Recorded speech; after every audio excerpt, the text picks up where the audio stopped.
नमस्कार, बहुत स्वागत। अपना एमपी देख रहे हैं आप। मैं हूं ललित प्रजापति और चुनाव के बीच कांग्रेस को झटके पर झटका लग रहा है। भोपाल में बीजेपी मुख्यालय में कई कांग्रेस के नेता बीजेपी में शामिल हो गए। सुर्खी से पूर्व विधायक पारुल साहू बीजेपी में शामिल हुई हैं। जिला पंचायत उपाध्यक्ष अमित सक्सेना बीजेपी के हो गए। कांग्रेस के प्रदेश महामंत्री शेर सिंह यादव बीजेपी के। पूर्व प्रशासनिक अधिकारी प्रतिभा राजपूत बीजेपी की सदस्यता उन्होंने ग्रहण की। सैकड़ों कार्यकर्ता भी बीजेपी में शामिल हो गए। सीएम डॉक्टर मोहन यादव, पूर्व सीएम शिवराज सिंह चौहान और ज्वाइनिंग अभियान के संयोजक नरोत्तम मिश्रा ने इन्हें बीजेपी की सदस्यता दिलाई।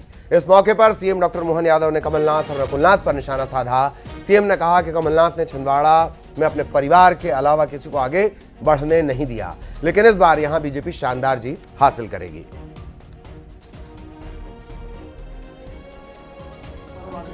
और छिंदवाड़ा वो कह रहे हैं तपस्या कर रहे, तपस्या नहीं वो समस्या बन रहा है। लोकल लीडरशिप को खड़ा नहीं करने दे रहे। आज तक वहाँ हमारा अपना कोई व्यक्ति सांसद नहीं बन पाया। इसका कारण, एकमात्र कारण कमलनाथ जी। वो लगातार लड़ते रहिए, बाद में पत्नी को लड़ाए, फिर बेटे को लड़ाए, बेटा 10 बार लड़े। इसका मतलब कोई वहाँ के लोग कहाँ जाएंगे जहाँ अपने स्थानीय नेतृत्व। भाजपा ऐसे सारे वर्गों के लिए खड़ी है और हम सब मिलकर के निश्चित रूप से इस बार छिंदवाड़ा की जनता ने तय कर लिया, अंदर का और बाहर का, बाहरी व्यक्ति बाहर जाएगा, जो वहां का स्थानीय वो सांसद। आज सुर्खी विधानसभा से कांग्रेस के पूर्व विधायक ने बीजेपी का दामन थाम लिया। इस दौरान उन्होंने कहा कि उनके मन में अब राम बसे हैं और जो पार्टी राम के लिए काम कर रही है वो उनके साथ है। इतना ही नहीं, उनका ये मानना है कि अब विचार कांग्रेस से उनके मैच नहीं हो रहे थे। पूर्व विधायक पारुल साहू का हृदय परिवर्तन, और उन्होंने आज ये साफ किया है कि मेरे दिल में राम बसे हैं।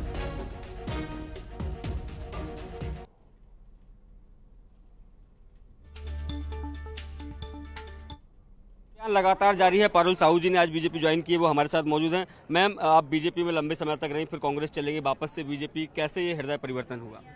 देखिए, हृदय में तो हमेशा राम बसे हैं। हृदय में हमेशा राम बसे हैं, तो राम जी की सरकार है और मुझे लगता है संस्कार जो है वो कभी परिवर्तित नहीं होते किसी भी व्यक्ति के। तो कहीं ना कहीं जाने के बाद मुझे लगा कि मेरे संस्कार जो है वो वहाँ पे आइडियोलॉजी से मैच नहीं कर पा रहे हैं, तो मैं अपने परिवार में वापस आई। लेकिन कांग्रेस लगातार ये आरोप लगाती, जो लोग नेता भी छोड़ कर जा रहे हैं, उन्हें दबाव की राजनीति बीजेपी कर रही है। क्या लगता है कि आपके ऊपर भी कोई दबाव था? देखिए, ऐसा मुझे कहीं से कहीं नहीं लगता है, क्योंकि अपनी इच्छा से अपने परिवार में आना किसी भी प्रकार से इस बात को सिद्ध नहीं करता है। और मुझे लगता है कि जो अपनापन मुझे आज यहाँ मिला है, माननीय शिवराज सिंह जी भी यहाँ उपस्थित थे, माननीय हमारे मुख्यमंत्री जी भी उपस्थित थे, सम्माननीय बड़े भाई साहब नरोत्तम जी, इन्होंने मुझे अपनी बहन माना है और बहन को जो स्नेह दिया है और आशीर्वाद दिया है वो अपने परिवार में ही मिल सकता है।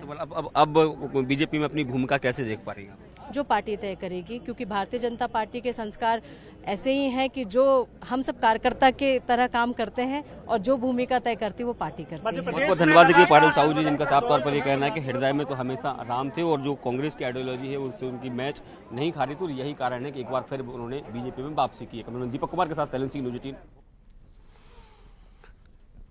कांग्रेस नेताओं के बीजेपी ज्वाइन करने पर नेता प्रतिपक्ष उमंग सिंघार ने कहा कि बीजेपी के दबाव में आकर लोग पार्टी ज्वाइन कर रहे हैं। उन्होंने ये भी कहा कि छिंदवाड़ा में कमलनाथ को कमजोर करने के लिए बीजेपी ऐसा कर रही है, लेकिन कमलनाथ बेहद मजबूत हैं और छिंदवाड़ा में कांग्रेस जीत दर्ज करेगी। देखिए, भारतीय जनता पार्टी के दबाव में इस प्रकार की कमलनाथ जी के प्रति रणनीति बनाई जा रही है, लेकिन मुझे विश्वास है कि कमलनाथ जी वरिष्ठ है, नेता है और वहाँ छिंदवाड़ा में मजबूत है और उनके साथ पूरे लोकसभा में सहानुभूति, उसका लाभ निश्चित हो जाएगा। मुख्यमंत्री डॉक्टर मोहन यादव ने कांग्रेस नेता दिग्विजय सिंह पर भी निशाना साधा। सीएम ने कहा कि दिग्विजय सिंह तो रण छोड़कर भाग गए, वे अब राजगढ़ पहुंचे हैं जहां अकेले चुनाव लड़ने में भी डर रहे हैं। 4 और लोगों को चुनाव लड़ाने की बात कर रहे हैं। उन्होंने आरोप लगाया कि दिग्विजय सिंह ने प्रदेश का बंटाधार किया। सीएम ने कहा कि कांग्रेस के नेता मैदान छोड़कर भाग रहे हैं। भगवान श्री राम का उपहास करने पर कांग्रेस की दुर्दशा हुई।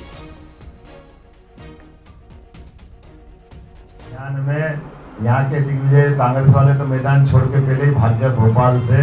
उनको लगा कि अब हम यहाँ जीत नहीं सकते और जीतने के लिए राजगढ़ में भी ढूंढ रहे हैं, तो क्या मैं अकेला नहीं लड़ूंगा, 400 और लड़ाओ, उसमें से कभी झील जाल में जीत जाऊं तो एक क्या बोलते हैं उसको, ऐसे एक दाव लगाओ ना, जिस दाव में 100% जीतने की गारंटी तो नहीं, लेकिन कभी कभी हारने से बचने की आंख में धूल झोंक करके रास्ता निकलता है। उनने बीमारू राज्य से दिग्विजय सिंह जी के सिर पे तो वो इतना बड़ा कलंक है कि एक अच्छे खासे राज्य की सड़क, बिजली, पानी सबका अगर नुकसान या सत्यानाश करने का श्रेय किसी के नाम पे है, इसलिए उनके लिए एक शब्द चलता था बंटाढार, और बंटाढार के माध्यम से आज एक अच्छे राज्य के रूप में स्थापित किया। दिग्विजय अभियान में यहाँ के दिग्विजय कांग्रेस वाले तो मैदान छोड़ के पहले ही भाग गए भोपाल से, उनको लगा के छिंदवाड़ा मध्य प्रदेश की सबसे हॉट सीटों में से एक है। कमलनाथ का अभेद्य किला इसे माना जाता है और बीजेपी इसे ढहाने के लिए पूरा जोर लगा रही है। आरोप प्रत्यारोप का जो दौर है वो तेज हो गया है। मंत्री कैलाश विजयवर्गीय ने आरोप लगाया कि छिंदवाड़ा में नकुलनाथ पैसे देकर लोकतंत्र खरीदने की कोशिश कर रहे हैं।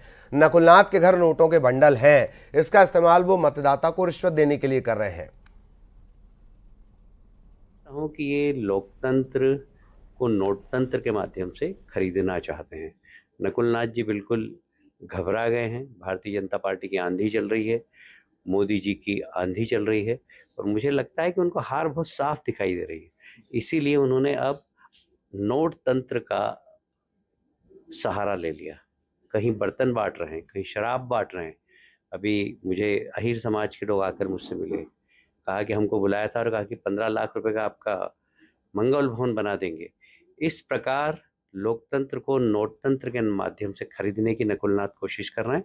हम चुनाव आयोग से मांग करेंगे कि उनके जहां पर वो ठहरे हुए हैं उस घर की जांच करना चाहिए। मुझे जानकारी प्राप्त हुई कि बोरों में नोट भरे हुए हैं, लोगों को बुला बुला के और नोट बांट रहे हैं। वहाँ उनके यहाँ छापा मारना चाहिए। हमारे पास 8-10 और लोगों के नाम आए। हम कल चुनाव आयोग से हमारा प्रतिनिधित्व मिलेगा, और इस प्रकार चुनाव में जिस प्रकार अर्थतंत्र का उपयोग कर रही है कांग्रेस और नकुलनाथ जी, हम चुनाव आयोग से मांग करेंगे कि छिंदवाड़ा पूरी लोकसभा को संवेदनशील घोषित करें और इनके वाहन जितने भी हैं उनकी रोज जांच करें। छिंदवाड़ा में शराब और पैसे पकड़े जाने पर भी सीएम ने कांग्रेस पर निशाना साधा। सीएम डॉक्टर मोहन यादव ने कहा कांग्रेस डर रही है, इसीलिए इस तरह के काम कर रही है। वो ये आरोप लगा रहे हैं कि कांग्रेस लोगों को डराने धमकाने का काम कर रही है, कार्रवाई के बाद बचने के बहाने ढूंढ रही है, लेकिन जनता सब जानती है। सीएम ने दावा किया कि पीएम नरेंद्र मोदी तीसरी बार सरकार बनाएंगे। नोट पकड़ाए हैं, जिस ढंग से डरा रहा है, धमका रहे हैं, और डर के मारे खुद भी 400 उम्मीदवार की बात कर रहे हैं, तो इसका मतलब है कि आप केवल बहाना बना करके हार से बचने का रास्ता ढूंढ रहे हो। लेकिन जनता माफ नहीं करेगी। इस बार निश्चित रूप से यशस्वी प्रधानमंत्री माननीय नरेंद्र मोदी जी तीसरी बार सरकार बना रहे हैं और हमारे सामने दिखाई दे रहे हैं। जिस ढंग से कल नोट पकड़ाए हैं, जिस ढंग से डरा रहा है, धमका रहे हैं, और डर के मारे खुद भी 400 उम्मीदवार की बात कर रहे हैं, तो इसका मतलब है कि आप केवल बहाना बना करके। और जेपी नड्डा इस वक्त सभा को संबोधित कर रहे हैं, चुनावी सभा को सुनवाते हैं आपको। मिल रहा है कि नहीं मिल रहा है, और आपने भी उसमें जोड़ा, और 6,000 मोहन जी का भी जुड़ा है कि नहीं जुड़ा है, 12,000 रुपए आपको मिल रहे हैं कि नहीं मिल रहे हैं, और इसके बीच में कोई बिचौलिया नहीं है। बिना बिचौलिए के सीधे आपके खाते में जा रहा है। आज 2 लाख करोड़ रुपए से ज्यादा ये पैसा खर्च हुआ है, इसको भी हमको ध्यान में रखना है। इसलिए मित्रों, विकास की अगर मैं बातें आपसे कहने लगूं, मैं सुरक्षा की बात करूं, आपके गांव से निकला हुआ फौजी आज जम्मू कश्मीर के बॉर्डर पर बैठा हुआ है। आपके गांव से निकला हुआ फौजी आज वो पुंछ में खड़ा है। आपके यहां से निकला हुआ फौजी उरी में खड़ा है। आपके यहां से निकला हुआ फौजी अरुणाचल प्रदेश में खड़ा है। वो हमारी सरहदों की रक्षा कर रहा है। लेकिन मैं आपको सुनाना चाहूंगा, बताना चाहूंगा, 10 साल पहले जब पुंछ में पाकिस्तान गोली चलाता था तो पुंछ के ऑफिसर वहां से नगरोटा को सूचना देते थे, नगरोटा सब सेंटर को, और नगरोटा वहां से चंडी मंदिर को सूचना देता था जो कोर हेडक्वार्टर है, और चंडी मंदिर दिल्ली को सूचना देता था, और दिल्ली से सूचना आती थी अभी रुको, जब तक कहा ना जाए हमें अभी कोई गोली नहीं चलानी है। जिस दिन आपने प्रधानमंत्री मोदी जी को प्रधानमंत्री बनाया, अब ऑर्डर यह है कि जहां से गोली चले वही इलाके में गोली उसी तरीके से चला दो और दुश्मन का खात्मा कर दो। इस तरीके से काम चल रहा है। आज सुरक्षा के लिए कभी आपने सोचा था? उरी की घटना घटी और प्रधानमंत्री ने 10 दिन के अंदर पाकिस्तान में घुसकर हमारे फौजियों ने सर्जिकल स्ट्राइक किया और उनकी कमर तोड़ डाली। ये हम लोगों ने देखा। पुलवामा की घटना घटी तो प्रधानमंत्री जी ने कहा तुमने बहुत बड़ी गलती कर दी है। पाकिस्तान को खुलेआम चेतावनी दी थी। क्या कहा था? तुमने बहुत बड़ी गलती कर दी है, तुमको इसका खमियाजा भुगतना पड़ेगा। और 10 दिन के अंदर एयर स्ट्राइक हुआ था और सारे उनके यहां चलने वाले कैंप वो ध्वस्त कर दिए गए थे। इसलिए घर में घुस करके मारने का काम हुआ है। मैं आपको 5 साल और 10 साल में किस किस की कहानी सुनाऊं? ये कोरोना की कहानी अमेरिका तय नहीं कर पाया, यूरोप तय नहीं कर पाया, जापान तय नहीं कर पाया कि लॉकडाउन लगाए कि ना लगाए। इकोनॉमी जरूरी है कि ह्यूमैनिटी जरूरी है, अर्थशास्त्र जरूरी है कि मानवता जरूरी है।